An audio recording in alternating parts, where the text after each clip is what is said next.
আপনার কি মনে হয় আমি কি করছি? আপনি বলবেন আমি প্রদীপ জ্বালাচ্ছি। সঠিক, কিন্তু প্রশ্ন হচ্ছে যে আমি কি আপনাকে বলেছি যে একে প্রদীপ বলা হয়? না। এই প্রদীপ কি নিজেই নিজের পরিচয় আপনাকে দিয়েছে? না। তাহলে আপনি কি করে জানলেন যে একে প্রদীপ বলা হয়? উত্তর হচ্ছে প্রকাশ, যে স্বয়ং জ্বলে অন্ধকারের মধ্যে সংসারকে পথ দেখায়, সেটাই প্রদীপ। যা নিরাশার মাঝে আশার আলো প্রদর্শন করে, সেটাই প্রদীপ। অপর দিকে আছে সাপ, যাকে না দেখেও তার ফনার আওয়াজ শুনেই লোকে ভয় পেয়ে যায়। তার মানে ব্যক্তির পরিচয় তার কর্মের দ্বারা পাওয়া যায়। তাই আপনার এটা বলার প্রয়োজন নেই যে আপনার পরিচয় কি। এটা আপনার কর্মই নিশ্চিত করবে যে লোকে আপনাকে প্রদীপ ভেবে ভালোবাসবে নাকি সাপ ভেবে ভীত হয়ে থাকবে। রাধা রাধা। সময় কত বিচিত্র হয়।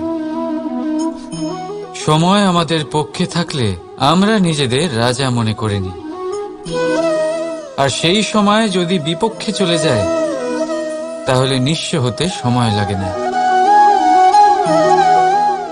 তাই মানুষের একটা অভ্যেস আছে,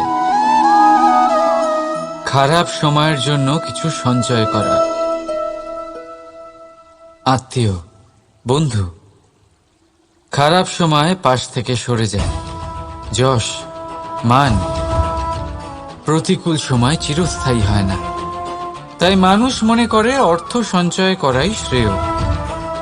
অর্থের কোনো হৃদয় নেই যা সময়ের সাথে পরিবর্তিত হবে। সংসার বলে সর্বদা অর্থ সঞ্চয় করতে থাকুন। খারাপ সময় অবশ্যই কাজে লাগবে, কিন্তু আমি বলবো শুভ কর্ম করতে থাকুন, আনন্দে থাকুন, নিজের ওপর আর ঈশ্বরের ওপরে বিশ্বাস রাখুন। খারাপ সময় কখনো আসবেই না। রাধা রাধা। প্রকৃতি মানুষকে এক বিশেষ শক্তি দিয়েছে, অন্য জীবের থেকে বেশি শক্তি দিয়েছে। স্মরণ শক্তি। এই শক্তি মানুষকে অন্য জীবের থেকে ভিন্ন করে, ইতিহাস রচনা করার প্রেরণা দেয়, জ্ঞানকে বংশানুক্রমে এগিয়েও নিয়ে যায়। আর যারা ভুলে যান, অধিকাংশ সময় তারা উপহাস আর দয়ার পাত্র হয়ে যান। কিন্তু এটাই কি প্রকৃত রূপে সত্য? না। এই স্মরণ শক্তি মানুষের বিকাশের সব থেকে বড় বাধা হয়ে দাঁড়ায়। তার মনকে দূষিত করে দেয়।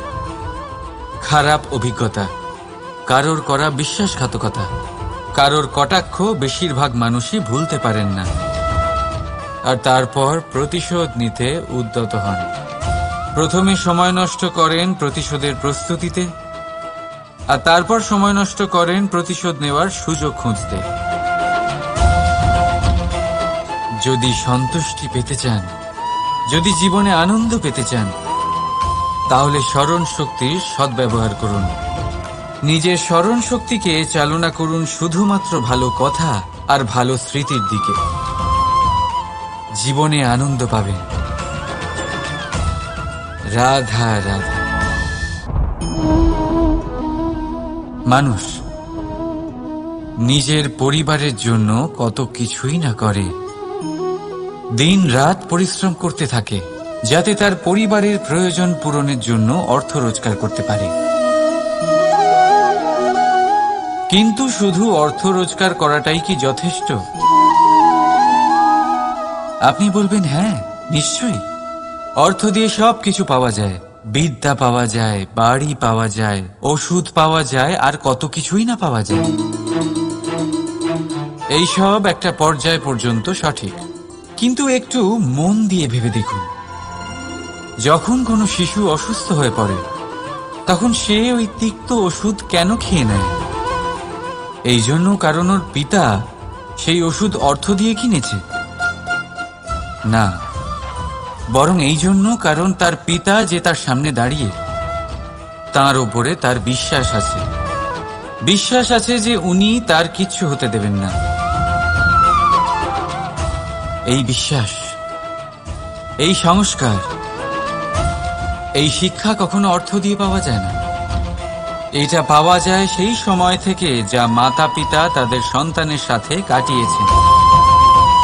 তাই জীবনে অর্থ অবশ্যই উপার্জন করুন, কিন্তু নিজের পরিবারকেও সময় দিন, আনন্দ পাবে। রাধা রাধা। বিরোধিতা এমন এক শব্দ যা শুনে আমরা সবাই ভয় পেতে থাকি। যদি কেউ আমাদের বিরোধিতা করে তা আমাদের সহ্য হয় না। আমরাও কারোর বিরোধিতা করে কোনো শত্রুতা করতে চাই না। এই ধরনের ভাবনা আমাদের মনে আসতেই থাকে। কিন্তু বিরোধিতা, এই শব্দ আপনার শান্তির জন্য, আপনার সুখের জন্য কতটা গুরুত্বপূর্ণ তা আপনারা জানেন না। তাই যদি কাল এসে কেউ আপনার বিরোধিতা করে, তখন সবার আগে নিজেকে যাচাই করুন। আপনি কি ভুল করেছেন? আপনার দোষ কি?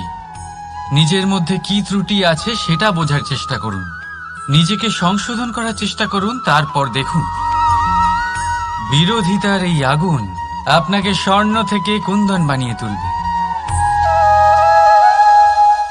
বলা হয় এই সংসারে খারাপ বেড়েই চলেছে, কিন্তু তার কারণ এ নয় যে খারাপ মানুষ বেড়ে চলেছে। তার কারণ হলো যে ভালো মানুষ, যাদের ভালো চিন্তা, ভালো বিচারধারা আছে, তারা খারাপের বিরোধিতা করতে পারে না। যদি আপনার সম্মুখে কোনো খারাপ কর্ম হয়, তাহলে তার বিরোধিতা করতে সংকোচ করবেন না, কারণ বিরোধিতার এই আগুন মন্দকে পিছুপা হতে অবশ্যই বাধ্য করে। রাধা রাধা। জীবনে আপনি এরকম মানুষও দেখবেন যারা এটা বলে, ভাবে, নিজেকেও বলে যে উনি সেই এমন ব্যক্তি যার মতো আমি হতে চাই। ঠিক আছে, কারোর থেকে প্রেরণা নেওয়াটা কোনো ভুল নয়, কিন্তু কখনো কখনো এই প্রেরণা গুরুত্বহীন হয়ে যায় আর আমরা শুরু করে দিই সেই ব্যক্তিকে নকল করতে। এখানেই থেমে যায় আমাদের উন্নতি। এবারে দেখুন, সংসারে শত কোটি রঙের ফুল আছে, কিন্তু তারা কখনো একে অপরকে নকল করে না। নকল করে না তাদের রং, নকল করে না তাদের সুগন্ধ। তাহলে আমরা করি কেন? প্রতিটা ব্যক্তির মধ্যে কোনো না কোনো প্রতিভা অবশ্যই থাকে, যা ফুটিয়ে তোলার সঠিক সময়ও আমাদের কাছে থাকে। কিন্তু সেই মানুষ সেই প্রতিভা নির্মাণ করার পরিবর্তে সময় নষ্ট করে অন্য কারোর মতো হওয়ার জন্য, কাউকে নকল করার জন্য। এটা করবেন না। সময়কে ব্যবহার করুন নিজের অস্তিত্ব নির্মাণ করার জন্য, কারণ কারোর ছায়া হওয়ার থেকে ভালো আপনি কারোর জন্য প্রেরণা হয়ে উঠুন। রাধা রাধা। আমরা সকলে পাথুরে রাস্তা এড়িয়ে চলি, কারণ এই পথের পাথর আমাদের যাত্রা আরো কঠিন করে তোলে, আমাদের পা আহত করে দেয়। কিন্তু একটা গুরুত্বপূর্ণ কথা আমরা ভুলেই যাই, এই কঠিন পথই না শুধু আমাদেরকে নিজেদের দুর্বলতার সাথে পরিচয় করায়, বরং আমাদের শক্ত হওয়ার প্রেরণাও দিতে থাকে। সময়ের সাথে ঠিক এমনটাই হতে থাকে।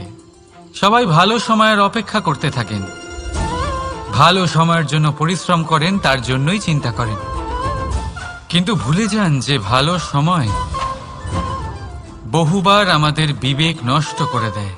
সেখানেই খারাপ সময় আমাদের বুদ্ধিকে সঠিক পথে চালিত করে। রাধা রাধা। ঘোড়াকে যতই প্রশিক্ষণ প্রদান করুন, তার মুখে লাগাম তো পরাতেই হবে।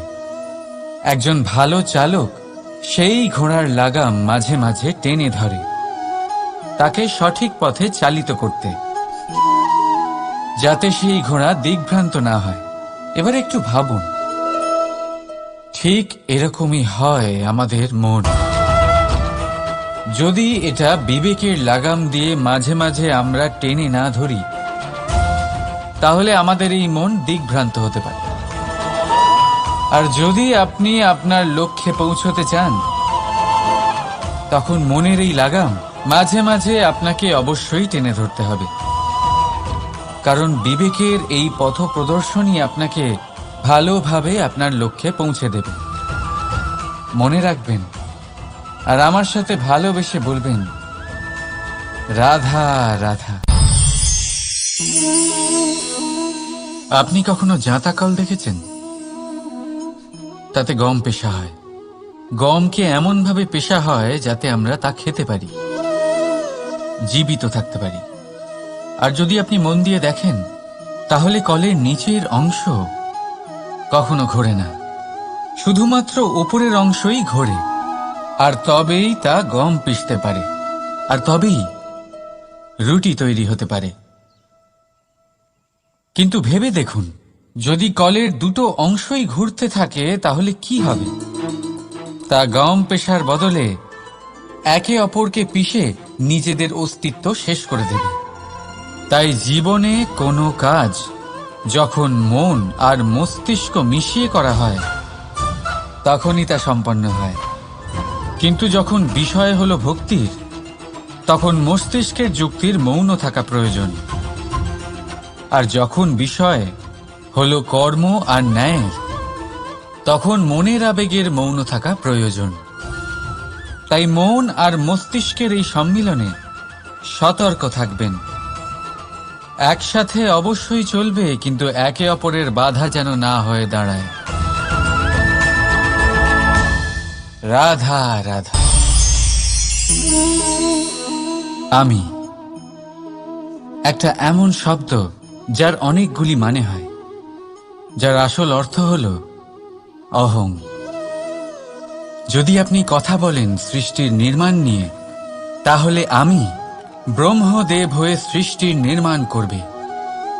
যদি আপনি কথা বলেন প্রলয়ের, তাহলে সেই আমি মহাদেব হয়ে বিনাশ করবে। এই আমি সঙ্গতিপূর্ণ, কিন্তু শুধু ততক্ষণ যতক্ষণ আপনি এটা সবার সাথে ভাগ করছেন। কিন্তু আমরা বহুবার এর মানে বুঝতে পারি না। এই অহংকে সীমিত করে দিই একটা ব্যক্তি অবধি, শুধু নিজে। আর তখনই জেগে ওঠে অহংকার, যাতে প্রাধান্য পায় শুধুমাত্র আমি, আমরা নয়। আর একজন ব্যক্তি একা না উৎপাদন করতে পারে আর না করতে পারে সৃজন। এবারে দেখুন, বৃষ্টির এক ফোঁটা, তারও অস্তিত্ব আছে, কিন্তু তা ধরিত্রীতে পড়লেই সমাপ্ত হয়ে যায়। কিন্তু যখন ফোঁটাগুলি একসাথে পড়ে, তখন শুরু হয় বর্ষা, আর তখনই তৈরি হয় ধারা। রাধা রাধা। বলুন, কি দেখতে পাচ্ছেন আপনি? আমার হাতের এই সাদা বস্ত্র, নাকি এতে লেগে থাকা এই কালো দাগ? এবারে সত্যি কথা বলতে কি, আপনার নজর সবার আগে এই কালো দাগের উপরে গেছে।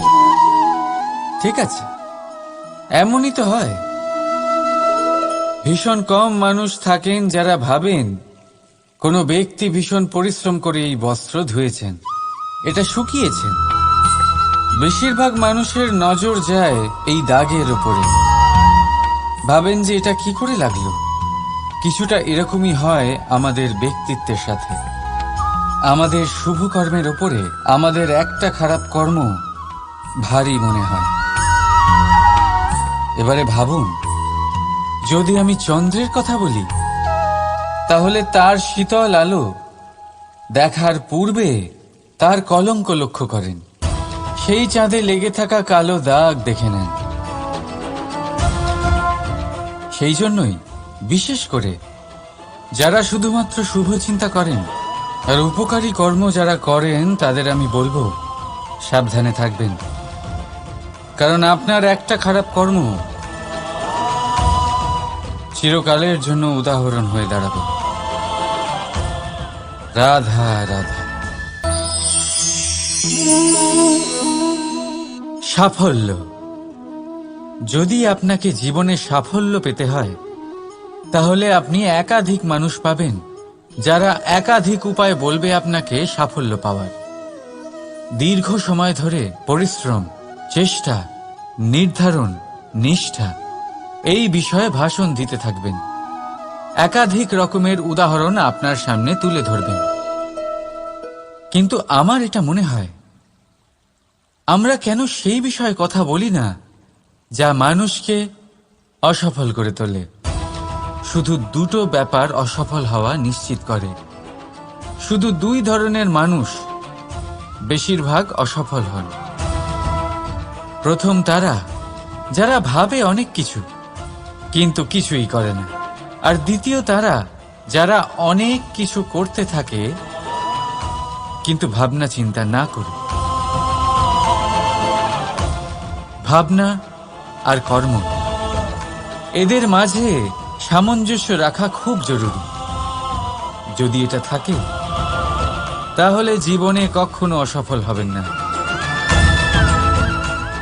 রাধা রাধা।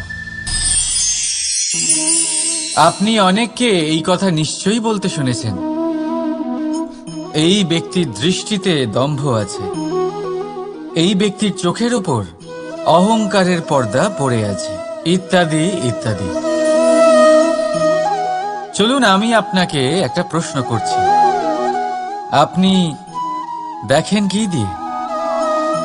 দৃষ্টি দিয়ে নাকি দৃষ্টিভঙ্গির সাহায্যে? ভাবুন। চিন্তায় পড়ে গেলেন নিশ্চয়ই।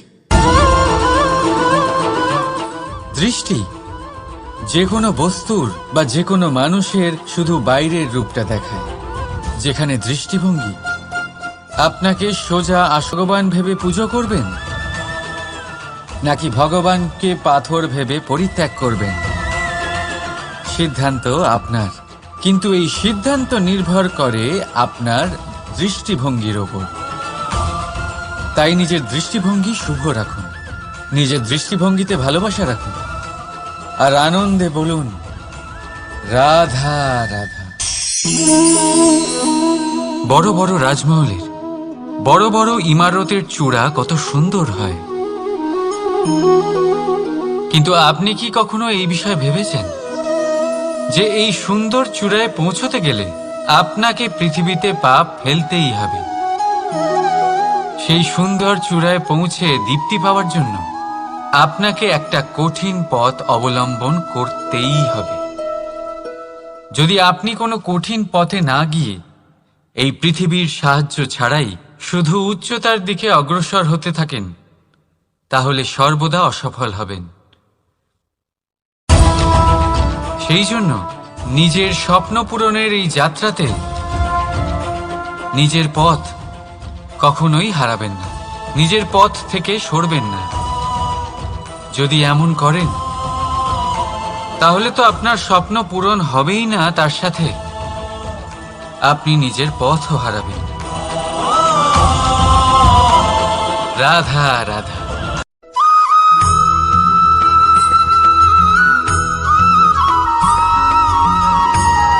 ছোট হোক বা বড়, রাজা হোক বা দরিদ্র, সমস্ত মানুষের মধ্যে একটা সামঞ্জস্য থাকে। সমস্ত মানুষের কাছে তার প্রশংসা অত্যন্ত গুরুত্বপূর্ণ। সে খুবই প্রসন্ন হয় যদি আপনি তার প্রশংসা করেন, কিন্তু আপনি যদি তাকে এটা বলেন যে এটা তোমার ভুল ছিল, তোমার কিছু খামতি ছিল, তখন সেটা সে মানতে রাজিই থাকে না। সব মানুষ এটা শুনতে পছন্দ করে যে সে যেটা করেছে সেটাই সর্বোত্তম। এবার আমি আপনাকে একটা কথা বলি, এ হলো নিন্দা, এ হলো প্রশংসা, আর এই হলো সত্য, যা সবার থেকে উচ্চস্থানীয়। সেই জন্য মানুষ আয়না দেখে। আয়না তাকে তার সৌন্দর্য দেখায় না, তাকে দেখায় যা সত্য, যাতে মানুষ আরো সুন্দর হওয়ার চেষ্টা করতে থাকে। তাই আয়না অত্যন্ত গুরুত্বপূর্ণ সত্যকে জানার জন্য। জীবনে নিন্দুকের মাহাত্ম্য প্রশংসকের মাহাত্ম্যের থেকে অনেক বেশি। কেন? কারণ তারা আপনাকে আপনার খামতি দেখায়, আপনার ভুলগুলো বুঝিয়ে দেয়, আপনাকে একটা সুযোগ দেয় নিজেকে শুধরে নিতে, নিজেকে আরো শ্রেষ্ঠ করে তুলতে, যা প্রশংসক করতে পারে না।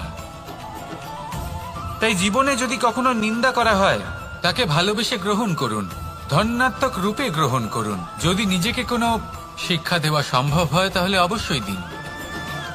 দেখবেন মন প্রসন্ন হয়ে বলবে, রাধা রাধা।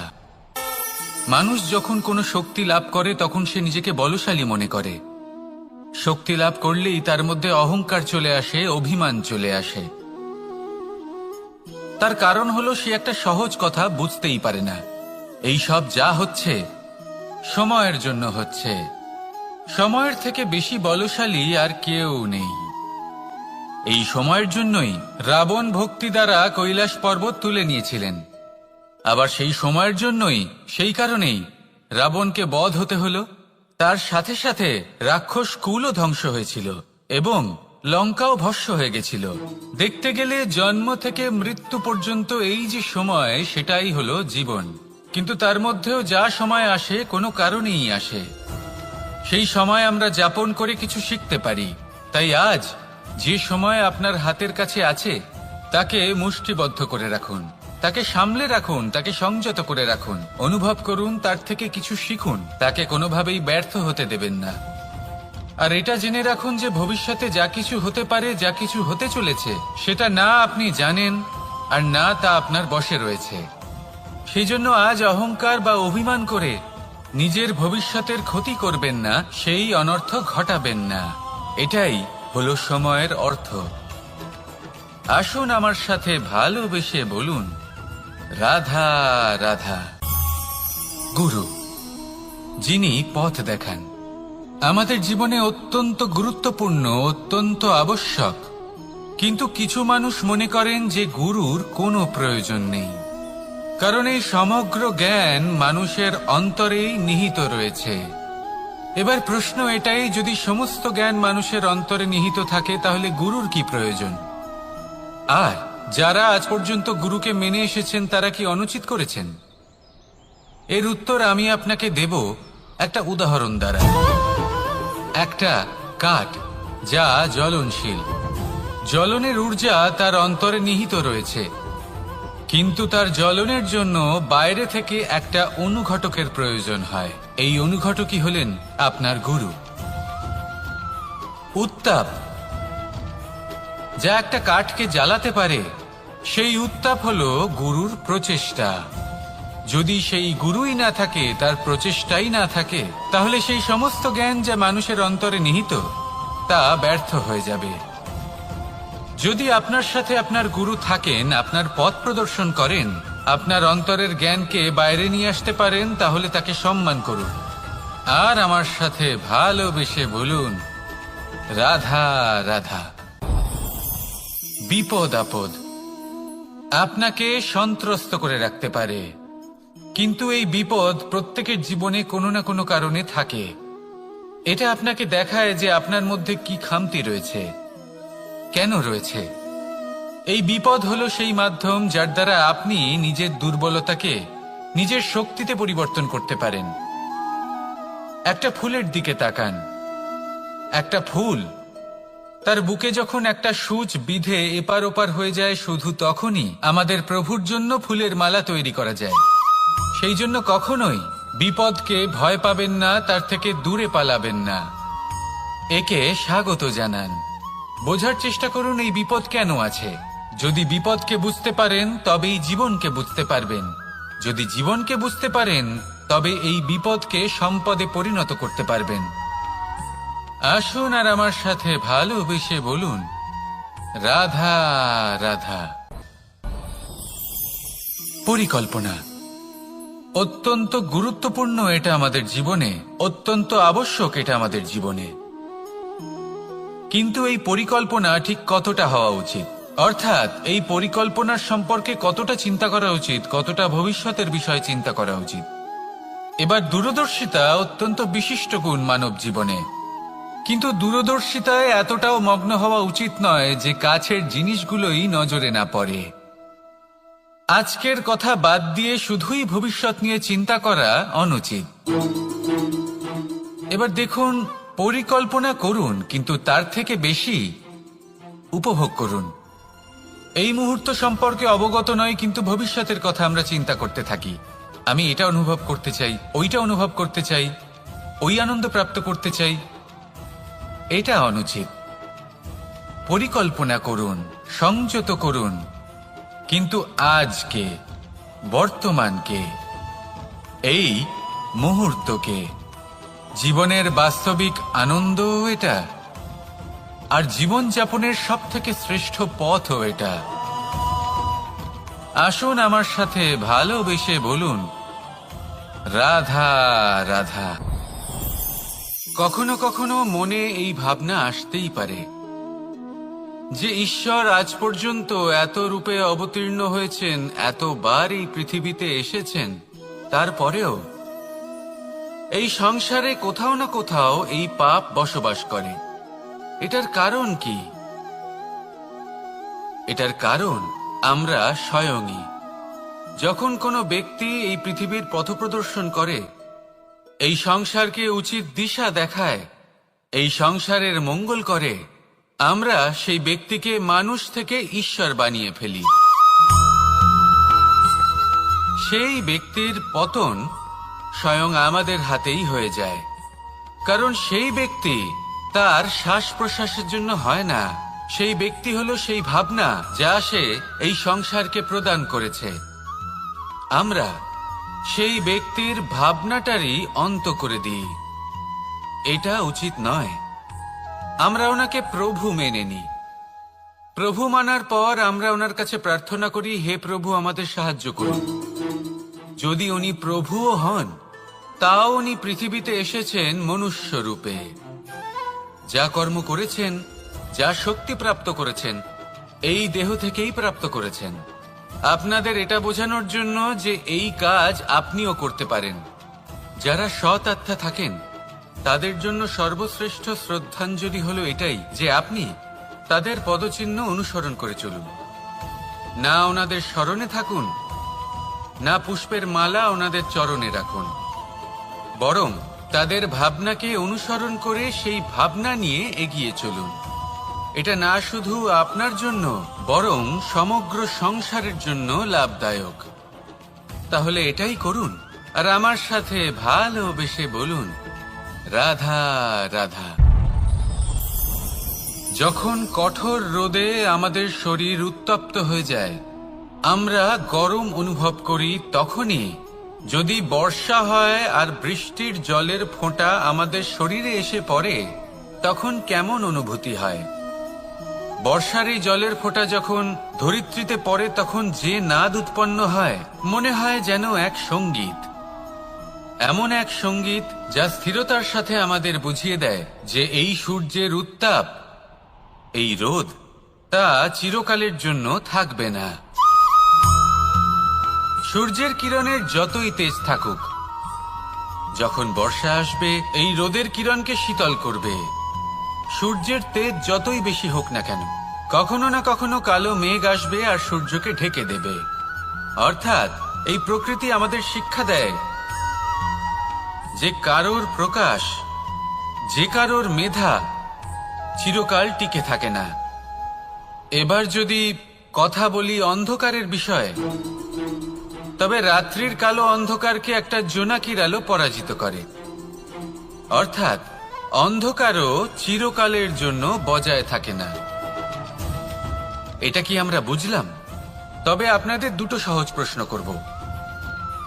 জীবনে যখন কিছুই আপনাদের সাথে চিরকাল থাকবে না, তাহলে অহংকার কি নিয়ে? আর জীবনে যদি প্রত্যেক দুঃখ, বিপদ, সমস্যা একটা সময়ের পর আপনাকে ছেড়ে চলে যায়, তাহলে পরাজয় মানবেন কেন?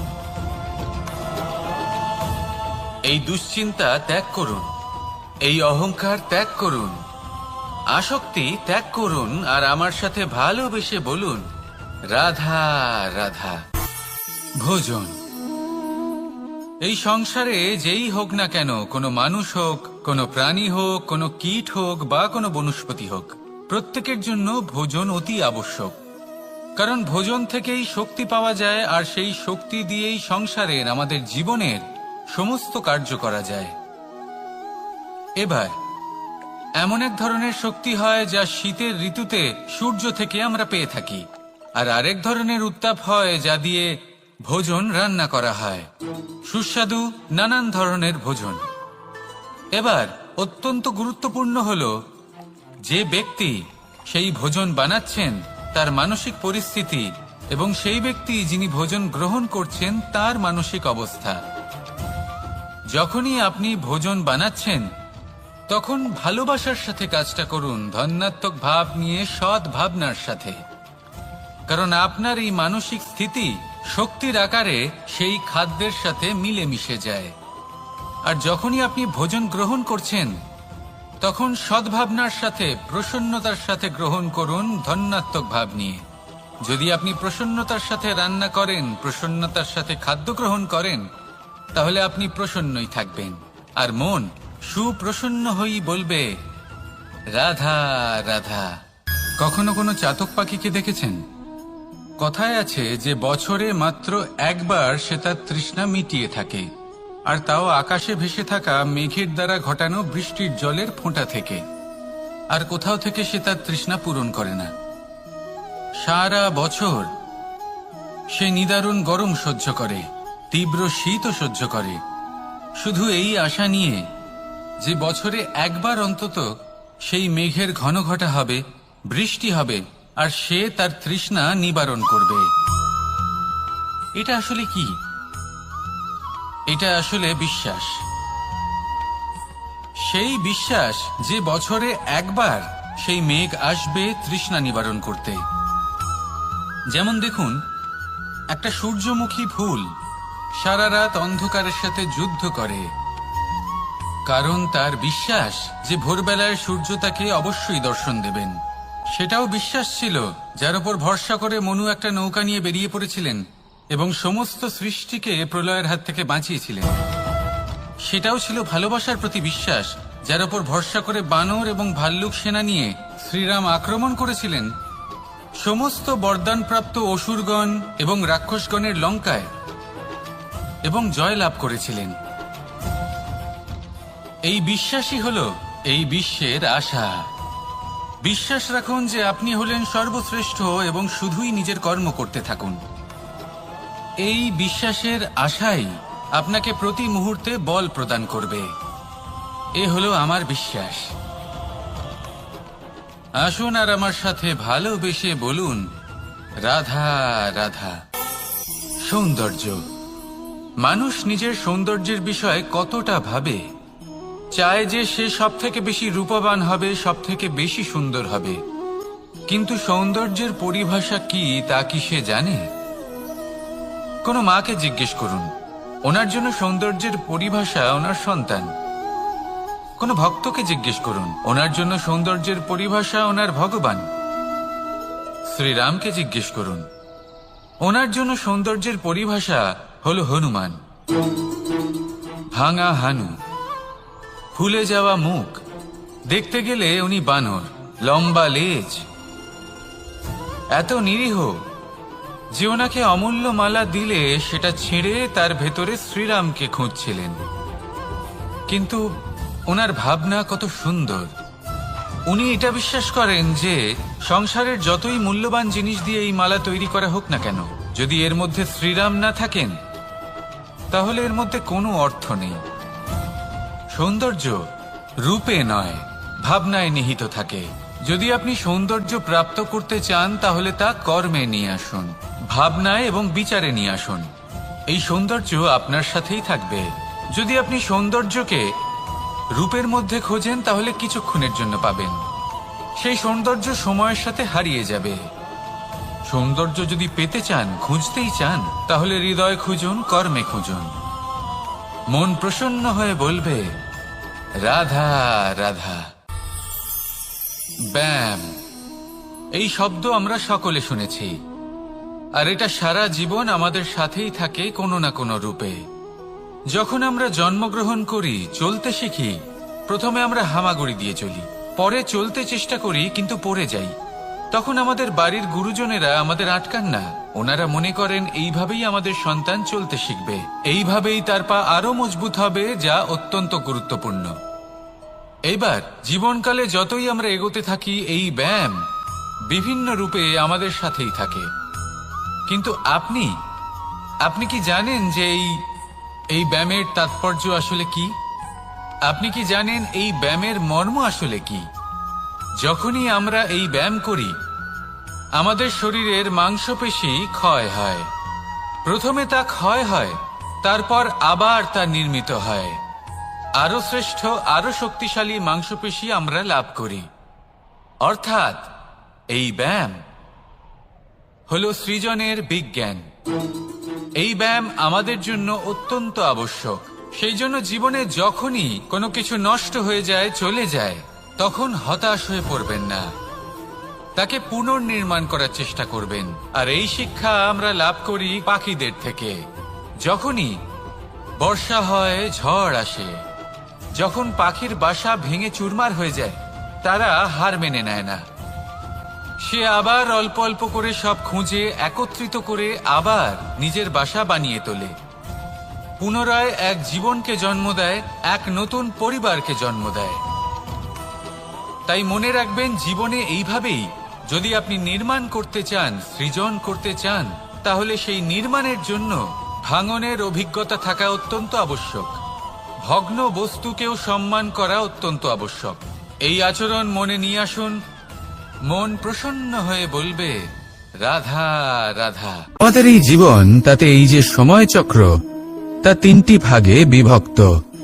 এক হলো অতীতকাল, ফেলে আসা অতীত, তারপরে আসে বর্তমান, এখনকার এই মুহূর্ত, আর তারপর আসে আগামীকাল অর্থাৎ ভবিষ্যৎ।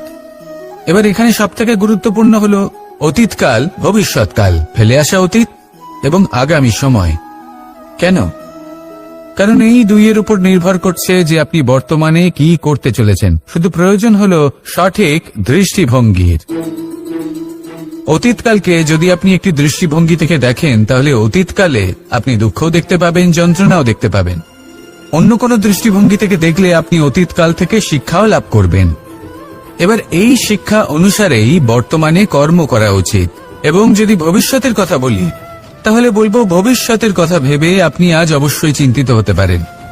অন্য একটি দৃষ্টিভঙ্গি থেকে দেখলে এই ভবিষ্যতেই আপনি একটি লক্ষ্য, একটি উদ্দেশ্য দেখতে পাবেন, যে আপনি কি করতে চান, কি লাভ করতে চান। এবার সেই অনুসারে বর্তমানে কর্ম করা উচিত, ভবিষ্যৎ এবং অতীতকাল অনুসারে। এভাবেই যদি জীবনে কর্ম করতে থাকেন, আপনার এই বর্তমানের দিনগুলো আপনি একটু নতুনভাবে বাঁচতে পারবেন। এভাবেই যদি এই জীবনে এগোতে থাকেন, তাহলে আপনার জীবনে আনন্দের উদ্ভব হতে কেউ বাধা দিতে পারবে না।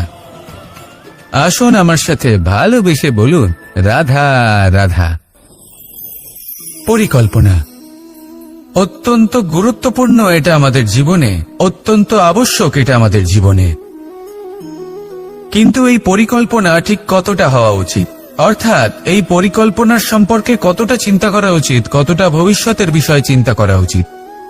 এবার দূরদর্শিতা অত্যন্ত বিশিষ্ট গুণ মানব জীবনে, কিন্তু দূরদর্শিতায় এতটাও মগ্ন হওয়া উচিত নয় যে কাছের জিনিসগুলোই নজরে না পড়ে। আজকের কথা বাদ দিয়ে শুধুই ভবিষ্যৎ নিয়ে চিন্তা করা অনুচিত। এবার দেখুন, পরিকল্পনা করুন, কিন্তু তার থেকে বেশি উপভোগ করুন। এই মুহূর্ত সম্পর্কে অবগত নয়, কিন্তু ভবিষ্যতের কথা আমরা চিন্তা করতে থাকি। আমি এটা অনুভব করতে চাই, ওইটা অনুভব করতে চাই, ওই আনন্দ প্রাপ্ত করতে চাই। এটা অনুচিত। পরিকল্পনা করুন, সংযত করুন, কিন্তু আজকে, বর্তমানকে, এই মুহূর্তকে, জীবনের বাস্তবিক আনন্দ এটা। আর জীবনযাপনের সবথেকে শ্রেষ্ঠ পথও এটা। আসুন আমার সাথে ভালোবেসে বলুন, রাধা রাধা। মানুষ কখনো কখনো সময়কে নিয়ন্ত্রণ করতে চেষ্টা করে, কখনো কখনো সময়ের গুরুত্ব বুঝতে পারে না। এটা ভাবে যে এই কিছু মুহূর্ত কেটে যাক, একে অতিবাহিত করি, তাহলে কি বা হবে, কয়েকটা মুহূর্ত মাত্র। কিন্তু তা নয়। আজকের একটা মুহূর্ত ভবিষ্যতের অনেক বড় পরিবর্তনের ভিত হতে পারে। আজকের একটা মুহূর্ত আপনার ভবিষ্যৎকে উজ্জ্বল করে তুলতে পারে। সেই জন্য ছোট ছোট মুহূর্তগুলিকে অদেখা করবেন না। সময়কে কাজে লাগান, পূর্ণরূপে কাজে লাগান। এবার যদি আপনি কাউকে সাহায্য করতে চান আর সেই কারণেই যদি থেমে থাকেন, তাহলে ঠিক আছে, কারণ আপনি কাউকে সাহায্য করে তার জীবনকে আরো ভালো করে তুলতে চাইছেন, আরো শ্রেষ্ঠ করতে চাইছেন। এই পুণ্য, এই কর্ম ফিরে আপনার কাছেই আসবে আর আপনার জীবনকে শুভ করে তুলবে। কিন্তু যদি আপনি আলস্যের কারণে থেমে থাকেন এবং কিছুই না করেন, সময় নষ্ট করেন, তাহলে কিন্তু একটাই ঘটনা ঘটবে, আপনার ভবিষ্যৎ বিপদগ্রস্ত হয়ে পড়বে, আর কিছুই নয়। সেই জন্য এটা বোঝা প্রয়োজন যে কখন থামতে হবে এবং কেন থামতে হবে। যদি আপনার থামার কারণ এবং সময় অনুচিত হয়ে থাকে, তাহলে আপনার ভবিষ্যৎ কখনোই উচিত হতে পারে না। সেই জন্য সময়কে সম্মান করুন আর পূর্ণ ব্যবহার করতে শিখুন। আর আমার সাথে ভালোবেসে বলুন, রাধা রাধা। বিপদ আপদ আপনাকে সন্ত্রস্ত করে রাখতে পারে, কিন্তু এই বিপদ প্রত্যেকের জীবনে কোনো না কোনো কারণে থাকে। এটা আপনাকে দেখায় যে আপনার মধ্যে কি খামতি রয়েছে, কেন রয়েছে। এই বিপদ হলো সেই মাধ্যম যার দ্বারা আপনি নিজের দুর্বলতাকে নিজের শক্তিতে পরিবর্তন করতে পারেন। একটা ফুলের দিকে তাকান। একটা ফুল, তার বুকে যখন একটা সূচ বিঁধে এপার ওপার হয়ে যায়, শুধু তখনই আমাদের প্রভুর জন্য ফুলের মালা তৈরি করা যায়। সেই জন্য কখনোই বিপদকে ভয় পাবেন না, তার থেকে দূরে পালাবেন না, একে স্বাগত জানান। বোঝার চেষ্টা করুন এই বিপদ কেন আছে। যদি বিপদকে বুঝতে পারেন তবেই জীবনকে বুঝতে পারবেন। যদি জীবনকে বুঝতে পারেন তবেই এই বিপদকে সম্পদে পরিণত করতে পারবেন। আসুন আর আমার সাথে ভালোবেসে বলুন, রাধা রাধা। জীবনে সবথেকে বেশি গুরুত্বপূর্ণ বস্তু কি? বাড়ি, বাহন, সোনা, ধন। যদি আমি সত্যি বলি, তাহলে জীবনের সবথেকে বেশি গুরুত্বপূর্ণ বস্তু কোনো বস্তুই নয়। যদি কিছু গুরুত্বপূর্ণ থাকে, তাহলে তা হলো অনুভূতি, করুণা, মিত্রতা, মাতৃত্ব, বাৎসল্য, আর সবথেকে বেশি গুরুত্বপূর্ণ ভালোবাসা। নিজেদের এই জীবনে যদি আপনি শুধুমাত্র বস্তুর খেলাতে মেতে থাকেন, তাহলে জীবনে আনন্দ কখনোই থাকবে না। নিজের এই জীবনকে অনুভূতির পীঠস্থান বানিয়ে তুলুন। এই মন প্রসন্ন হয়ে বলবে, রাধা রাধা। সাগরের ঢেউ সমুদ্র তটে ধাক্কা খেয়ে, পাথরের সাথে ধাক্কা খেয়ে তার আকার বদলে দিতে পারে। বিভিন্ন আকারের পাথরে এদের ঘষে ঘষে গোলাকার বানিয়ে দিতে পারে, কিন্তু এই সাগরের ঢেউ এদের নিজেদের আকার কখনো বদলায় না। কিন্তু এমন কেন? কারণ এরা বিচ্ছিন্ন হয়েও আবার একত্রিত হতে জানে। অর্থাৎ যখন এরা বিচ্ছিন্ন হয় তখন মতভেদ অবশ্যই, কিন্তু আবার একত্রিত হওয়া হলো এদের একতার প্রতীক। দেখুন, ঝগড়াঝাঁটি, তর্ক বিতর্ক, মতভেদ এগুলো জীবনের অভিন্ন অঙ্গ, কিন্তু এদের কখনো মনে প্রবেশ করতে দেবেন না। যদি মনে প্রবেশ করেও ফেলে, তাদের মনে ঘর করতে দেবেন না, এদের বের করে ফেলুন। এই ঝগড়াঝাঁটি, তর্ক বিতর্ক, মতভেদ এদের সারা জীবন সাথে নিয়ে চলবেন না। যদি একসাথে নিয়ে চলতে চান, তাহলে সকলকে একসাথে নিয়ে চলুন, ঢেউয়ের মতো। একতায় বিশ্বাস রাখুন। একসাথে মিলে যদি এগোতে থাকেন, তাহলে অনেক দূর পৌঁছবেন। নয়তো শুধু দূরের কথা ভেবেই যাবেন। কি চান সেই সিদ্ধান্ত আপনারই। আসুন আর আমার সাথে ভালোবেসে বলুন, রাধা রাধা। এই সাগর হলো বিশাল। কথায় আছে যে জীবনের উৎপত্তি সাগর থেকেই হয়েছে। কথাটা ঠিকও। এই সাগরই আমাদের ভিন্ন ভিন্ন ধরনের বনস্পতি প্রদান করেন, মণি এবং মুক্ত প্রদান করেন।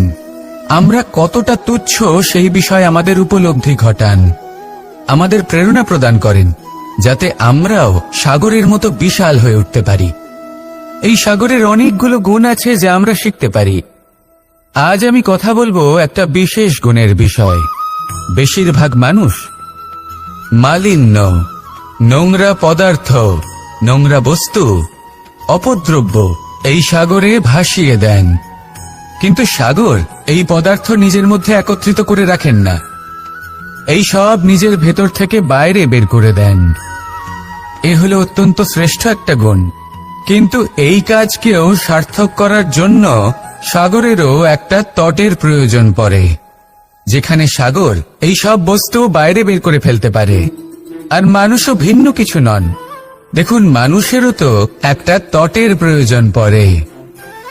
এই তট, তিনি হয়তো আমাদের গুরু হতে পারেন, আমাদের মা বাবা হতে পারেন, ভাই বা মিত্র হতে পারেন, বা হয়তো সেই সমস্যাগুলি যার থেকে আমরা দূরে পালিয়ে যাচ্ছি।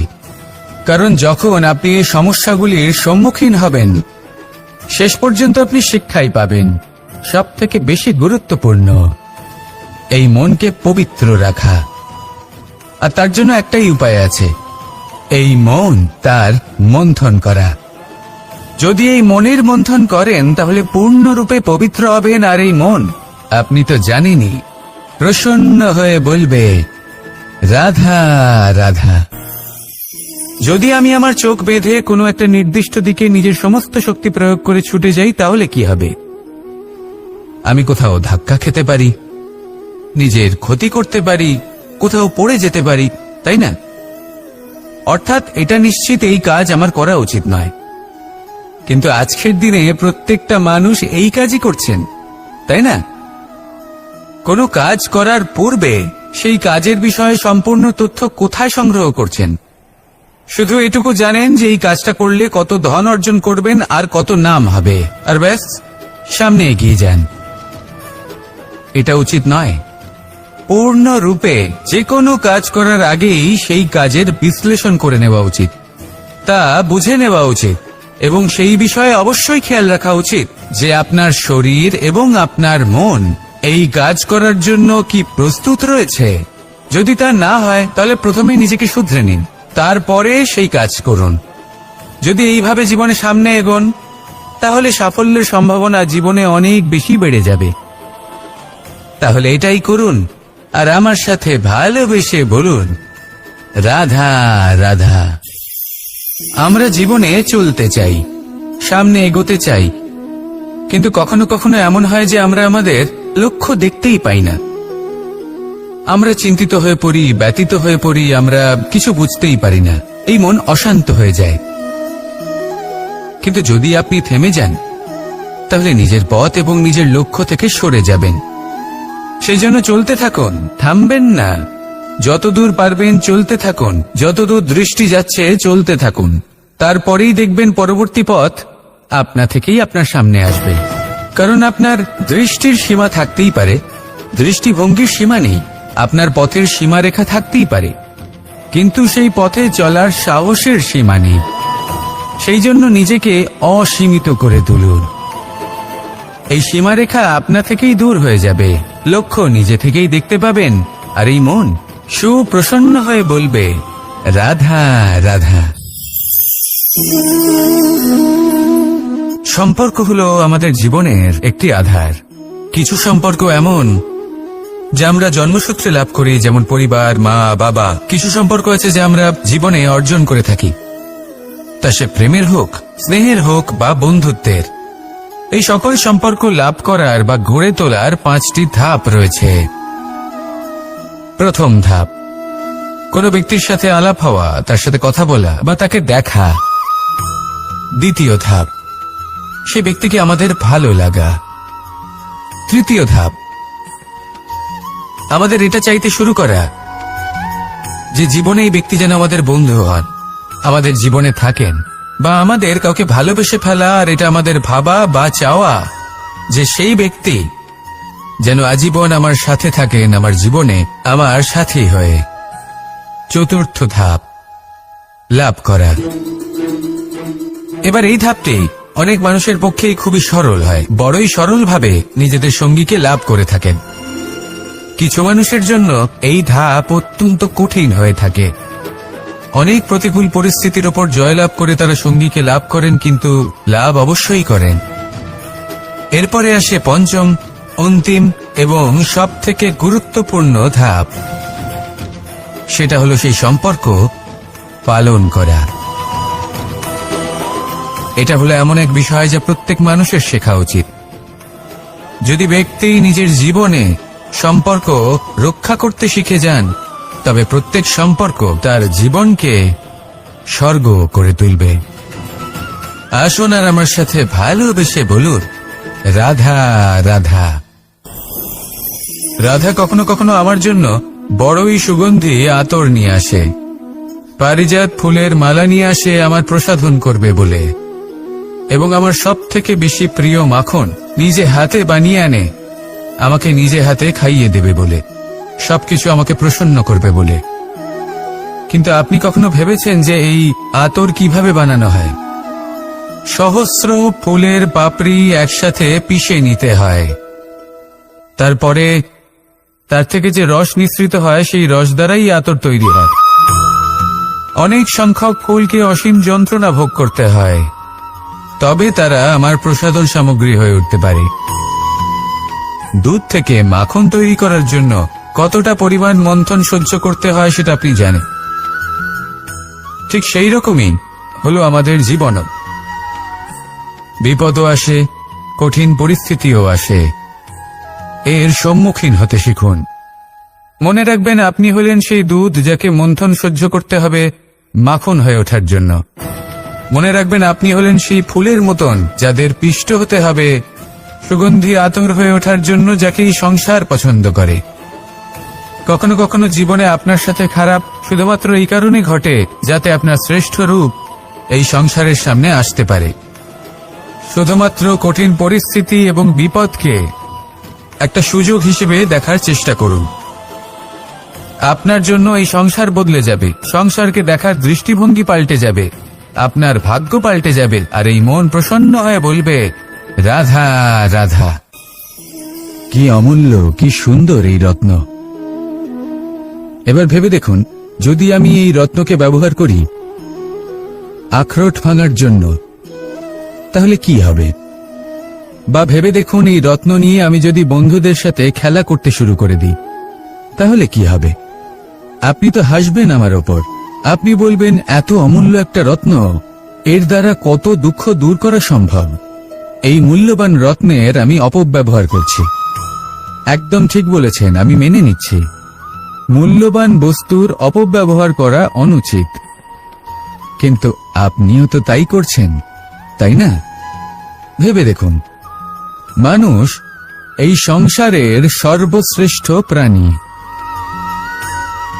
আর মানুষের এই শরীর সব থেকে মূল্যবান রত্ন। এবার এর সাথে আপনি কি করছেন? অপব্যবহার করছেন না, নিজের স্বাস্থ্যের যত্ন নিচ্ছেন না, আপনি অনুচিত পথে চলছেন শুধুমাত্র ধন অর্জন করার জন্য, পাপ কাজ করছেন, কি না করছেন?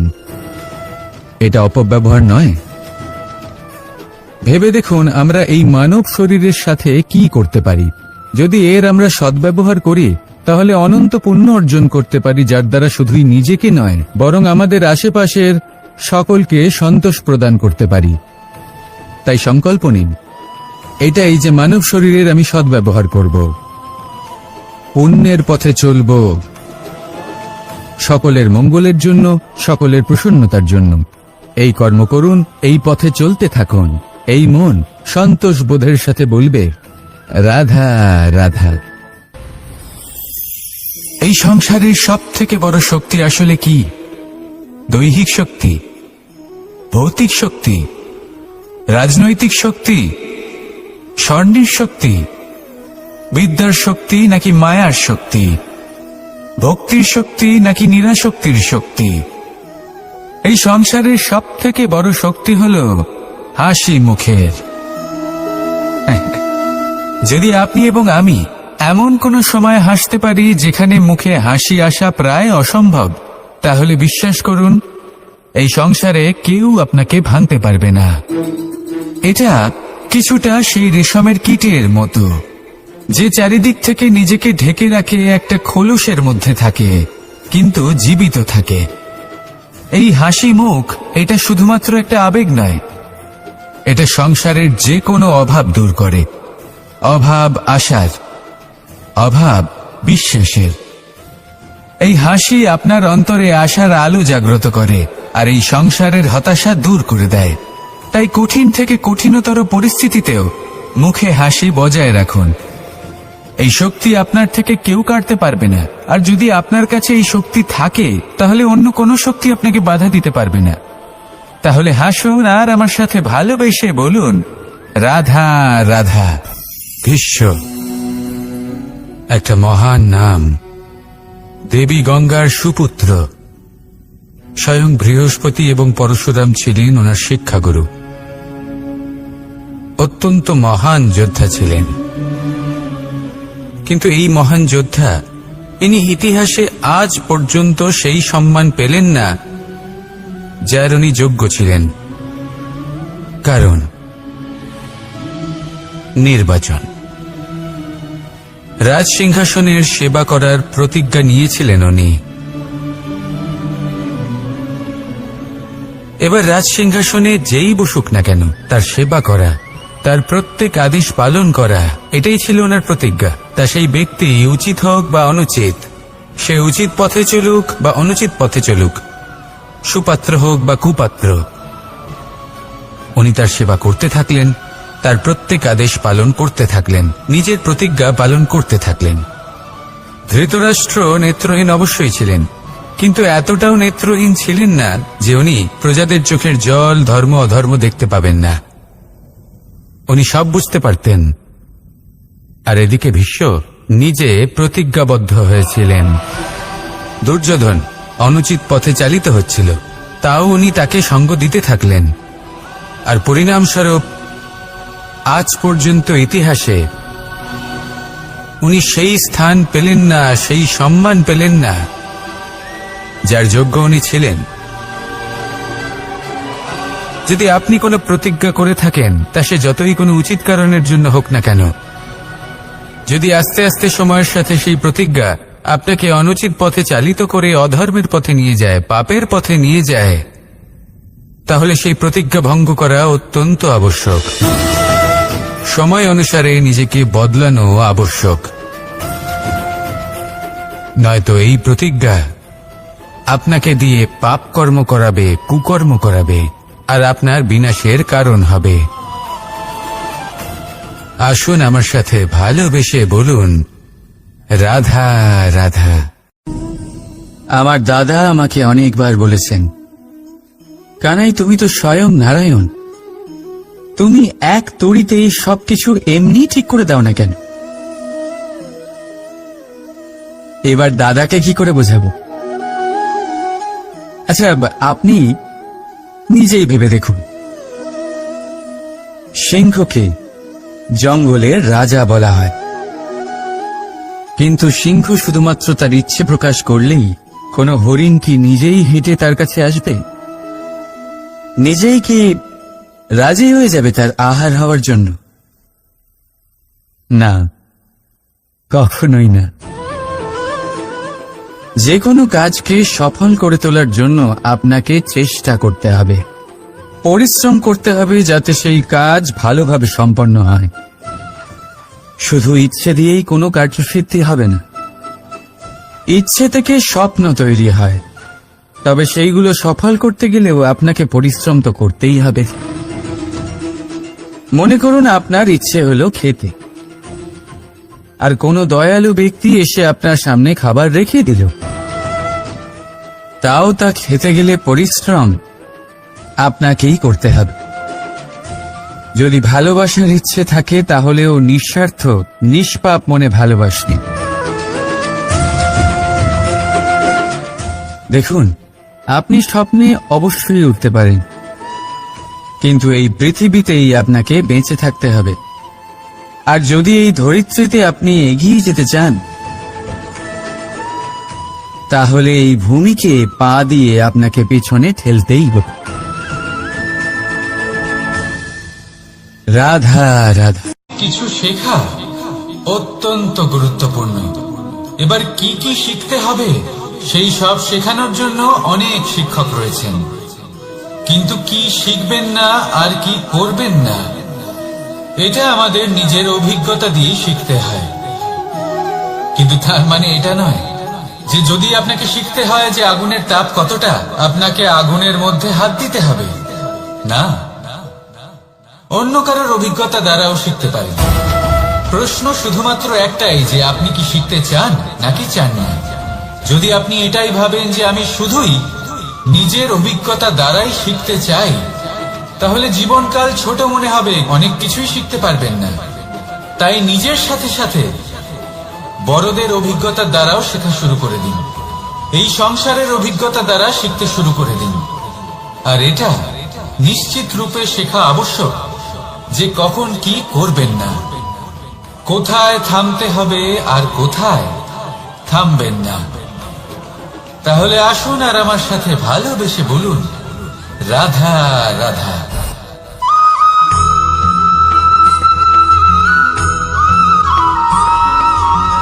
এই সংসারে সব থেকে বেশি কোমল বস্তু হলো রেশম।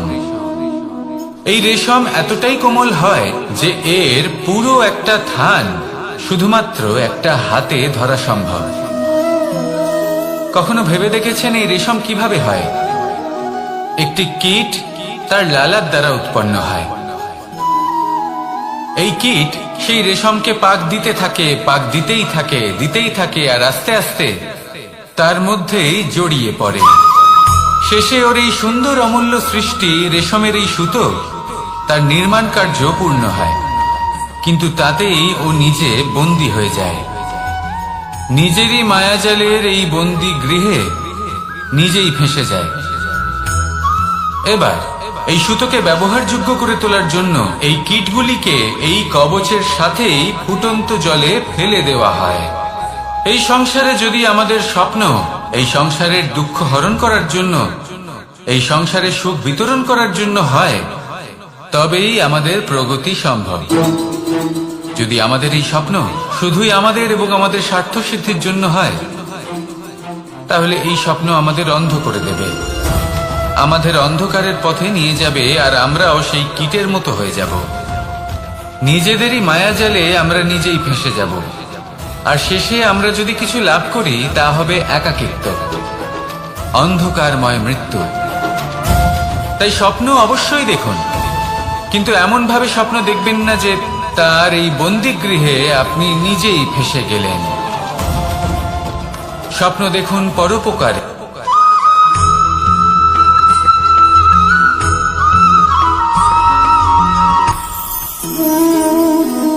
শক্তি এক অত্যন্ত বিচিত্র বস্তু, বা বলতে পারেন অনুভূতি। পিতা সবসময় চান যেন তিনি তার শক্তি পুত্রকে। আসুন আপনাকে সহজে বোঝাই। যদি আপনি সুপাত্র হন আর আপনাকে শক্তি দেওয়া হয়, তাহলে আপনি সেই শক্তির গুরুত্ব বুঝবেন, কোথায় সেই শক্তি প্রয়োগ করা উচিত সেটা বুঝবেন। আর এটা যেহেতু অর্জন করা শক্তি হবে, সেই শক্তির অপব্যবহার হবে না। কিন্তু যদি এই আপনি কুপাত্র হন আর যদি আপনাকে এই শক্তি দেওয়া হয়, তাহলে কি হবে? দেখতে গেলে এই শক্তি আপনি দান হিসেবে পেয়েছেন, তাই না আপনি এই শক্তির গুরুত্ব বুঝবেন আর না এর প্রয়োগ আপনি জানবেন। তার অপব্যবহার হওয়া সুনিশ্চিত। তাই যদি আপনি কোনো শক্তি অর্জন করতে চান, তাহলে আগে তার যোগ্য হয়ে উঠুন, পুত্র নয় পাত্র হয়ে উঠুন। আর আমার সাথে ভালোবেসে বলুন, রাধা রাধা।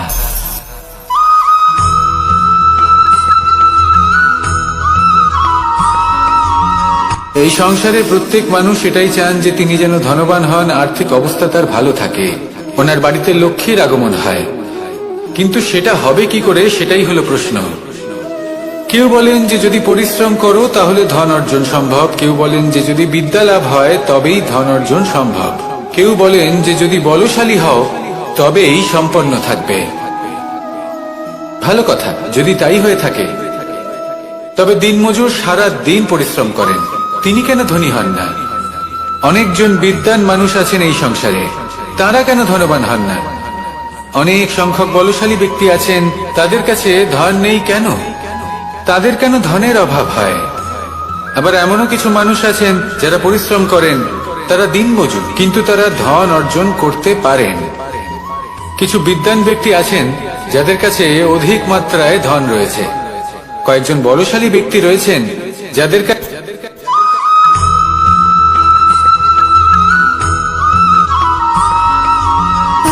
সুখ, দুঃখ এবং শক্তি, এই তিন হলো এই সংসারের ত্রিদেবের মতো। আমাদের জীবনে যা কিছু ঘটছে এই তিনটির ভিত্তির উপরেই হচ্ছে। আসলে এই সংসারের একটা নিয়ম আছে, যখনই আপনি কিছু লাভ করেন এই সংসার আপনার পরীক্ষা নেয়। এটা জানার জন্য আপনার পরীক্ষা নেয় যে আপনি যা কিছুই লাভ করেছেন আপনি কি আদৌ সেটার যোগ্য কিনা। ঠিক সেইভাবেই এই সুখ, দুঃখ এবং শক্তি আপনার পরীক্ষা নিয়ে থাকে। যখন সুখ আসে তখন সে আপনার পরীক্ষা নেয় যে আপনার মধ্যে অহংবোধ জাগ্রত হয়নি তো। যদি অহংবোধ চলে আসে তাহলে সুখ সেখানেই সঙ্গ ত্যাগ করে।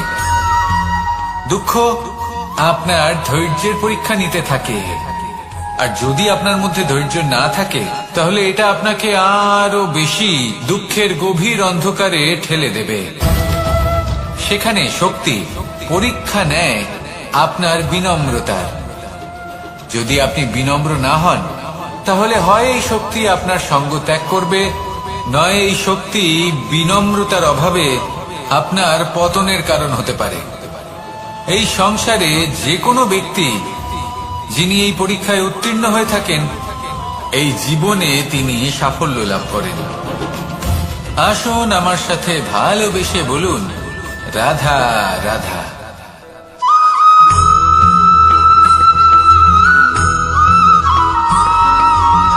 পঞ্চতত্ত্বের মধ্যে দ্বিতীয় তত্ত্ব হল ধরণী, ভূমি, যাকে আমরা ধরণী মাতা বলি। এই ধরণী ধৈর্য ধারণ করে, আর এর ওপরেই আমাদের সমগ্র সংসার নির্ভরশীল। কারণ এই ভূমি সহ্য ক্ষমতা রাখে, এর সহ্য ক্ষমতা হল অপরিসীম। সন্তান যতই আঘাত প্রদান করুক না কেন প্রেম পূর্বক সহ্য করে, আর তার বদলে অমূল্য রত্ন প্রদান করে। সন্তান যদি হাল চালায় তাহলে তার বদলে তাকে অন্ন প্রদান করে। এটাই হলো ধরণী। এবার এর থেকে আমরা কি শিক্ষা পেতে পারি?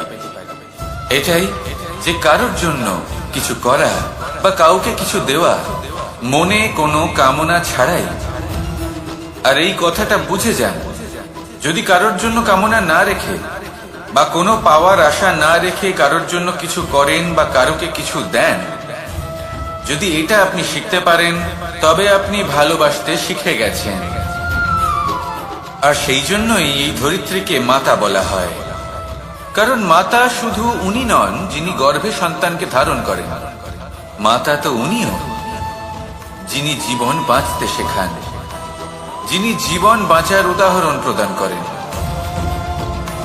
তাহলে ধরণীর থেকে এই নিঃস্বার্থ ভাব শিখুন, নিঃস্বার্থ ভালোবাসা শিখুন, আর এই ভালোবাসার সাথেই বলুন, রাধা রাধা।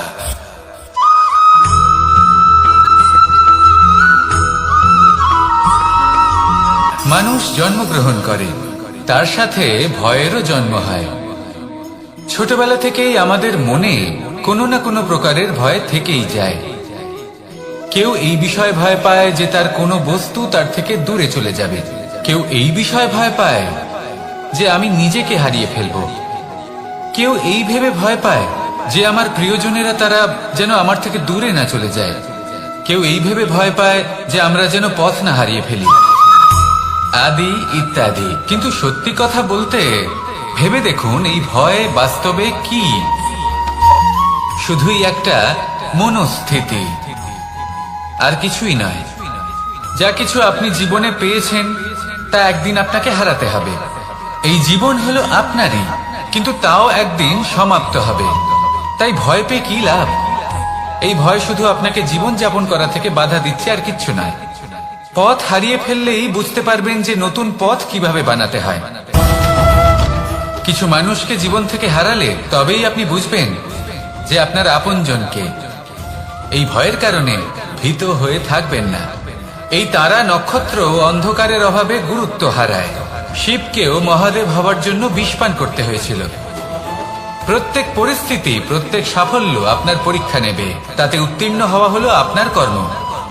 যখনই আপনি ভয় পাবেন বা সংকটের সম্মুখীন হবেন, তখন সাহসের সাথে তার সম্মুখীন হন। মনে রাখবেন, যে সম্মুখীন হতে জানে, সাফল্য তার সাথে সবসময় থাকে। আসুন আর আমার সাথে ভালোবেসে বলুন, রাধা রাধা।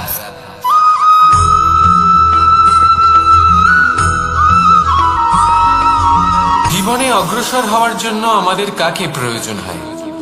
মাতা পিতা, বন্ধু, প্রেম, সাহায্য, অর্থ, পরিশ্রম, আশা। ভিন্ন ভিন্ন মানুষ ভিন্ন ভিন্ন বিকল্প চয়ন করে। যদি আমি আপনাকে বলি,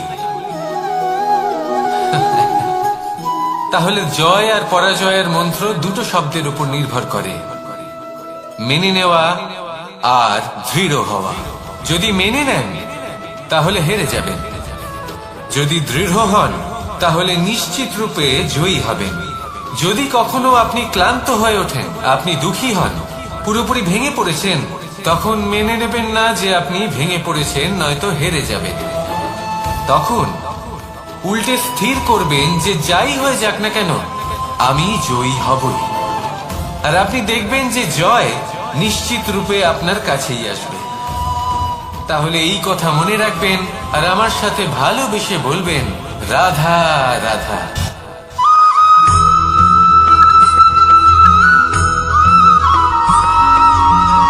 এই সংসারে কোনো বস্তু হোক বা ব্যক্তি হোক, তার একার গুরুত্ব কিন্তু খুব বেশি নয়। একটা উদাহরণ হিসেবে বৃষ্টির ফোঁটাকে ভেবে দেখুন। যদি একটি বৃষ্টির ফোঁটা হয় তাহলে তার খুব বেশি গুরুত্ব থাকে না, কিন্তু যখন সহস্র বৃষ্টির ফোঁটা মেঘের মধ্যে দিয়ে ঝরে পড়ে, তখন সেটা বর্ষার রূপ ধারণ করে। সেই বর্ষা যা এই প্রকৃতিকে শান্ত করে। সেইভাবেই পাথরের ছোট টুকরো, তার খুব বেশি গুরুত্ব থাকে না, কিন্তু যখন অসংখ্য পাথরের টুকরো একত্রিত হয় তখন তা পর্বতের আকার ধারণ করে। সেইভাবেই কিছু মানুষ যখন একত্রিত হন তখন তৈরি হয় পরিবার। কিছু পরিবার যখন একত্রিত হয় তখন তৈরি হয় সমাজ। যখন অনেক সংখ্যক সমাজ একত্রিত হয় তখন তৈরি হয় রাজ্য। এবার এই রাজ্যের সব থেকে গুরুত্বপূর্ণ ব্যক্তি হতে পারেন রাজা, কিন্তু তাও সেই রাজা একা কিছু করতে পারেন না। যুদ্ধ লড়ার সময় তারও নিজের সৈন্যদলকে প্রয়োজন পড়ে। কিন্তু এই সংসারে এমন একজন ব্যক্তি আছেন যিনি একাই সব কাজ করতে থাকেন, এবং সেই ব্যক্তি হলেন মা। আমাদের জীবনে একজন পিতার ভূমিকা কিন্তু নিঃসন্দেহে অমূল্য, কিন্তু আমাদের সকলের জীবনে যে ভূমিকা একজন মায়ের তা অন্য কারোর থাকে না। একজন মা একাই সন্তানকে বড় করতে পারেন, সংস্কারী করে তুলতে পারেন, তার জন্য পরিশ্রম করেন। আর এত কিছু কাজ করার পরেও তার কাজের জন্য তিনি প্রশংসা অবশ্য পান না। উল্টে যদি সেই সন্তান অনুচিত পথে চালিত হয়, অনুচিত কর্ম করে, তখন সেই মাকেই অপবাদের পাত্র হয়ে উঠতে হয়। আমাদের জীবনে মায়ের যোগদান কতটা সেটা বুঝুন। আপনাকে বড় করে তোলার জন্য উনি কতটা পরিশ্রম করেছেন সেটা বুঝুন। আজ থেকে, এখন থেকে, এই মুহূর্ত থেকে মাকে সম্মান করতে শিখুন।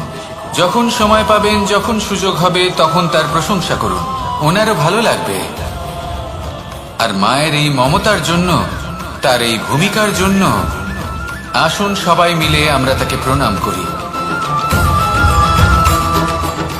আর সকলে মিলে ভালোবেসে বলি, রাধা রাধা।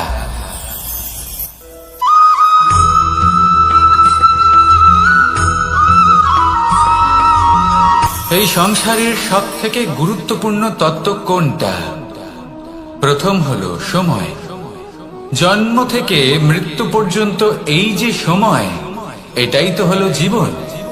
দ্বিতীয় হলো জীবন, যাতে আমরা সময়ের সদ্ব্যবহার করি, শ্রেষ্ঠ থেকে শ্রেষ্ঠতর কাজ করার চেষ্টা করি। বহু বছরের এই পরম্পরা, এই সংস্কৃতিকে এগিয়ে নিয়ে যাওয়ার চেষ্টা করি। এই সংসারে আমরা অংশগ্রহণ করতে চেষ্টা করি। তৃতীয় হলো ধন, সেই ধন যা প্রত্যেক ব্যক্তি অর্জন করতে চেষ্টা করেন। এবার এই তিনটি তত্ত্বের মধ্যে একটা সামঞ্জস্য আছে, সমান ব্যাপার আছে। সে ধনই হোক বা সময় হোক বা হোক জীবন। আর সেই সমান ব্যাপার হলো যে যদি আপনি এটা গণনা করতে থাকেন তাহলে তা কমতে থাকে, যদি আপনি এটা ব্যবহার করেন তাহলে তা বাড়তে থাকে। একে সংগঠিত করে রাখতে চেষ্টা করলে এ হাত থেকে ফসকে যায়, কিন্তু যদি আপনি একে সামলে রাখতে শিখে যান তাহলে এমন কাজ করবেন যাতে সংসারের সাথে সাথে পরবর্তী প্রজন্ম লাভবান হবে। যদি কিছু শিখতে চান তাহলে সামলাতে শিখুন, গণনা করা বা সংগঠিত করা নয়। আসুন আর আমার সাথে ভালোবেসে বলুন, রাধা রাধা।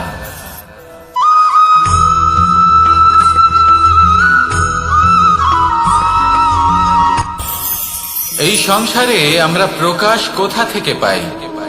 এর উত্তর বড়ই সরল। ভোরে যখন সূর্যোদয় হয় তখন প্রকাশের কিরণ আমাদের ঘরে এসে পৌঁছয়। এইভাবেই আমরা প্রকাশ লাভ করি। এবার এই প্রকাশের আলোতেই আমরা সারাদিনের কাজ সম্পন্ন করি। সন্ধে হয়ে যায়, সূর্যাস্ত হয়ে যায়, আর আমাদের ঘর যাতে অন্ধকার না হয় তার জন্য আমরা একটা প্রদীপ প্রজ্বলিত করি। এটাই ঘটে আমাদের জীবনেও। এবার প্রবাহমান আয়ুর সাথে আমরা আমাদের অন্তরে যদি একটা প্রদীপ প্রজ্বলিত করে নিই তাহলে বিষয়টাই অন্যরকম হবে। এবার আপনি বলবেন কোন প্রকাশের কথা বলছি যা আমাদের অন্তরে জাগ্রত করা সম্ভব? আমাদের আত্মার মাঝে প্রেমের প্রকাশ জাগ্রত করার কথা বলছি। কারণ আমাদের এই জীবন এও হলো দিনের আলোর মতো। আজ প্রকাশ আছে, কিন্তু কোনোদিন অবশ্যই অস্ত হবে। কিন্তু অস্ত হবার আগে যদি আমরা আমাদের আত্মার মাঝে প্রেমের এই প্রকাশ উজ্জ্বলিত করে নিই তাহলে আমাদের সন্ধ্যাকালও আমরা আনন্দে এবং প্রেমে যাপন করব। তাহলে আসুন আর আমার সাথে ভালোবেসে বলুন, রাধা রাধা।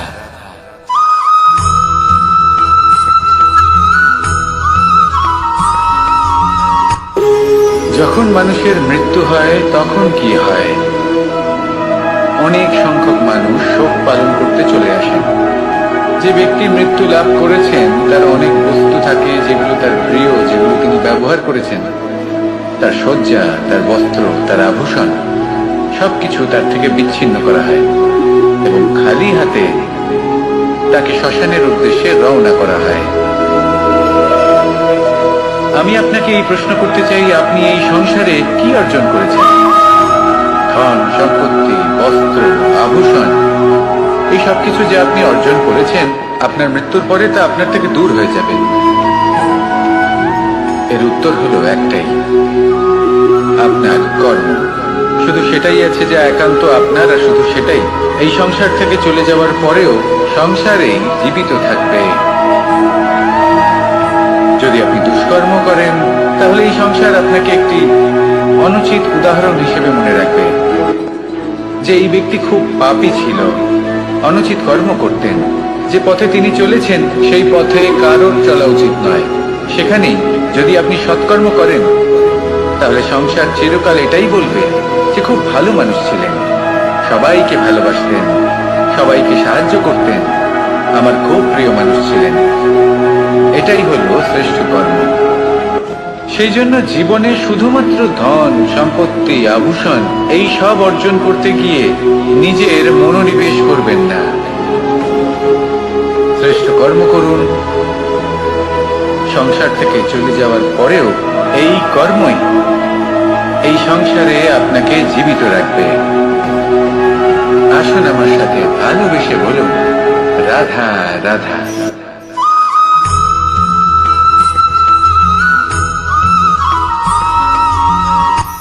এই সংসারে সাফল্য লাভ করার জন্য জ্ঞানের প্রয়োজন হয়, পরিশ্রমের প্রয়োজন হয়, দৃঢ় নিষ্ঠার প্রয়োজন হয়, নিরন্তর চেষ্টা করা প্রয়োজনীয়। কিন্তু আরো কিছু আছে যা অত্যন্ত প্রয়োজনীয় এবং গুরুত্বপূর্ণ। তা হলো ভালো বন্ধু। তাদের থাকা অত্যন্ত প্রয়োজনীয়। যদি ভালো বন্ধু থাকে তাহলে সময় এলে তারা ঢাল হয়ে আপনাকে সুরক্ষা করবেন। সময় এলে অস্ত্রের মতো শত্রুকে সংহারও করবেন। যদি তিনি জ্ঞানী হন, তাদের মধ্যে সদ্গুণ থাকে, তাহলে এই সব গুণ আপনার মধ্যেও প্রবেশ করবে। তাহলে সাফল্যের জন্য ভালো বন্ধু পাওয়া অত্যন্ত প্রয়োজনীয়। কিন্তু শুধু বন্ধু কেন, ভালো শত্রুও থাকা প্রয়োজনীয়। এবার আপনি ভাববেন, আমি কি বললাম?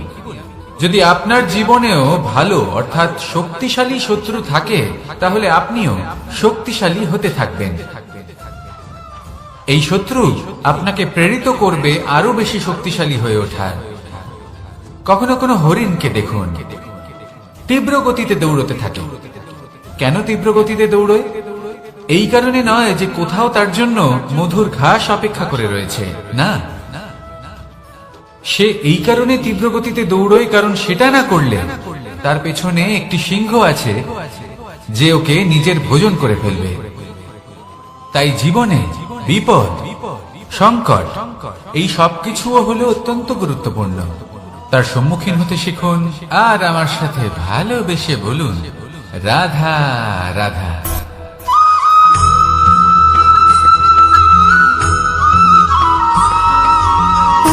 সুখ, দুঃখ এবং শক্তি, এই তিন হলো এই সংসারের ত্রিদেবের মতো। আমাদের জীবনে যা কিছু ঘটছে এই তিনটির ভিত্তির উপরেই হচ্ছে। আসলে এই সংসারের একটা নিয়ম আছে।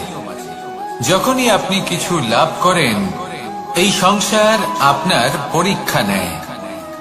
এটা জানার জন্য আপনার পরীক্ষা নেয় যে আপনি যা কিছুই লাভ করেছেন, আপনি কি আদৌ সেটার যোগ্য কিনা। ঠিক সেইভাবেই এই সুখ, দুঃখ এবং শক্তি আপনার পরীক্ষা নিয়ে থাকে। যখন সুখ আসে তখন সে আপনার পরীক্ষা নেয় যে আপনার মধ্যে অহংবোধ জাগ্রত হয়নি তো।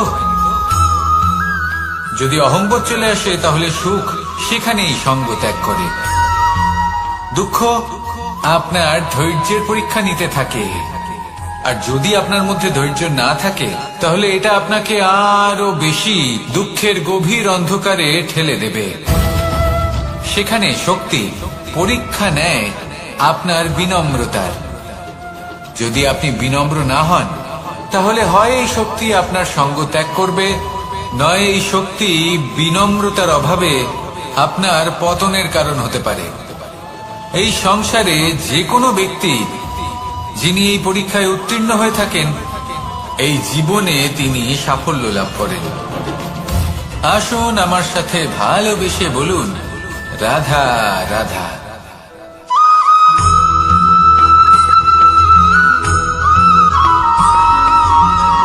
পুরুষার্থ।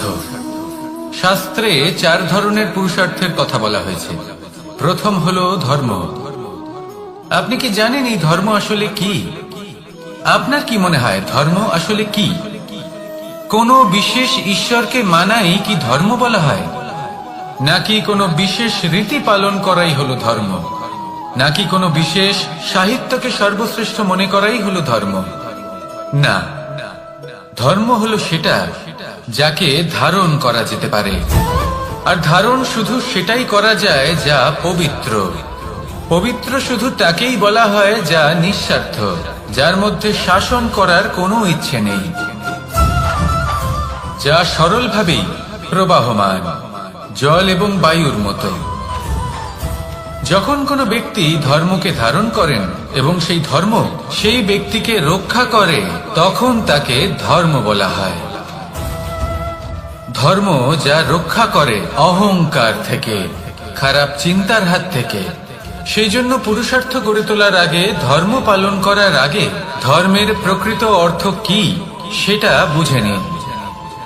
এটা জেনে রাখুন যে সমস্ত ধর্মের আধার, সমস্ত ধর্মের ভিত শুধুমাত্র ভালোবাসা। আসুন আর এই ভালোবাসার সাথেই বলুন রাধা রাধা।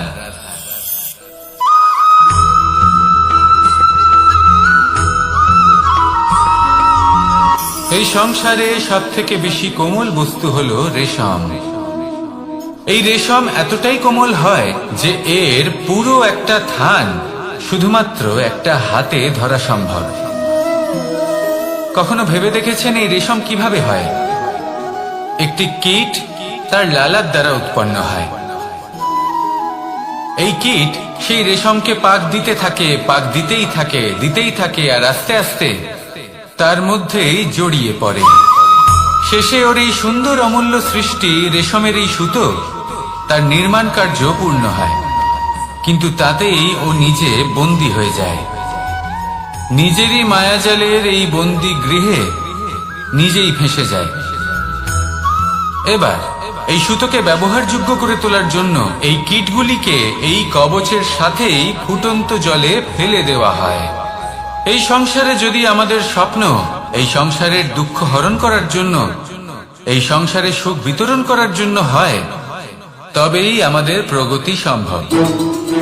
যদি আমাদের এই স্বপ্ন শুধুই আমাদের এবং আমাদের স্বার্থ সিদ্ধির জন্য হয়, তাহলে এই স্বপ্ন আমাদের অন্ধ করে দেবে, আমাদের অন্ধকারের পথে নিয়ে যাবে, আর আমরাও সেই কীটের মতো হয়ে যাব। নিজেদেরই মায়াজালে আমরা নিজেই ফেঁসে যাব, আর শেষে আমরা যদি কিছু লাভ করি তা হবে একাকিত্ব, অন্ধকারময় মৃত্যু। তাই স্বপ্ন অবশ্যই দেখুন, কিন্তু এমন ভাবে স্বপ্ন দেখবেন না যে তার এই বন্দিগৃহে আপনি নিজেই ফেঁসে গেলেন। স্বপ্ন দেখুন পরোপকারে।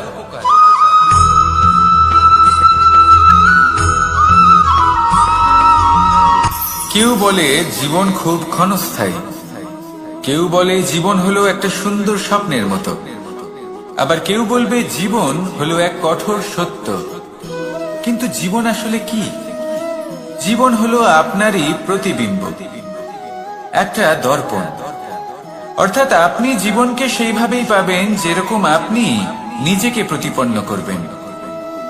যদি আপনি দর্পণের দিকে তাকিয়ে হাসেন, তাহলে আপনি সামনে হাসি মুখী দেখতে পাবেন।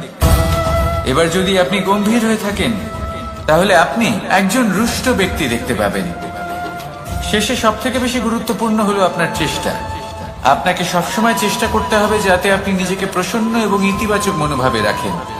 এটা হলো আপনারই উত্তরদায়িত্ব, তাকে পালন করুন। এই মনকে প্রসন্ন রাখুন, এই সংসারকে সুন্দর বলে মনে হবে, আর এই মন প্রসন্ন হয়ে বলবে রাধা রাধা।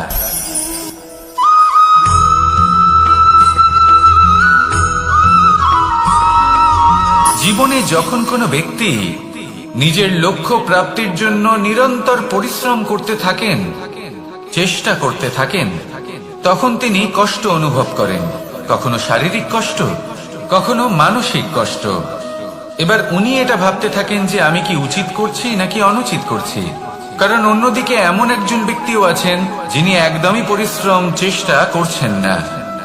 তিনি মদিরা পান করেন, বিলাসিতায় জীবন কাটান, অলস প্রকৃতির হয়ে ওঠেন, নিদ্রাতে বিলীন হয়ে থাকেন আর ভাবেন যে তিনি সুখ লাভ করছেন। কিন্তু এরকম কেন হয়? কারণ যখন আমরা সৎ পথে থাকি, উচিত পথে চলি, লক্ষ্য প্রাপ্ত করার জন্য চেষ্টা করতে থাকি, তখন আমাদের ভেতরে থাকা নেতিবাচক শক্তি এবং পাপ এই দেহকে ত্যাগ করে দেয়। আর এই অনুভূতিটাই আমাদের দুঃখের অনুভূতি দেয়, কষ্ট দেয়। এবার সেখানে যদি আমরা কুপথে চলি, অনুচিত পথে চলতে থাকি, তাহলে আমাদের ভেতরে থাকা পুণ্য এবং ধনাত্মক শক্তি আমাদের দেহ ত্যাগ করে দেয়। আর এই অনুভূতির কারণেই আমরা সুখ অনুভব করি। কিন্তু কখনো ভাববেন যে এই সুখ বেশি সময় পর্যন্ত থাকে না। সেই জন্য সবসময় মনে রাখবেন, যদি আপনি জানেন যে এটাই আপনার লক্ষ্য, এটাই উচিত পথ, শুভ পথ, তাতে নিরন্তরভাবে এগিয়ে যেতে চেষ্টা করতে থাকুন। এই কষ্ট আপনাকে সুখের পরাকাষ্ঠায় কখন পৌঁছে দেবে তা আপনি জানতেই পারবেন না। আসুন আমার সাথে ভালোবেসে বলুন, রাধা রাধা।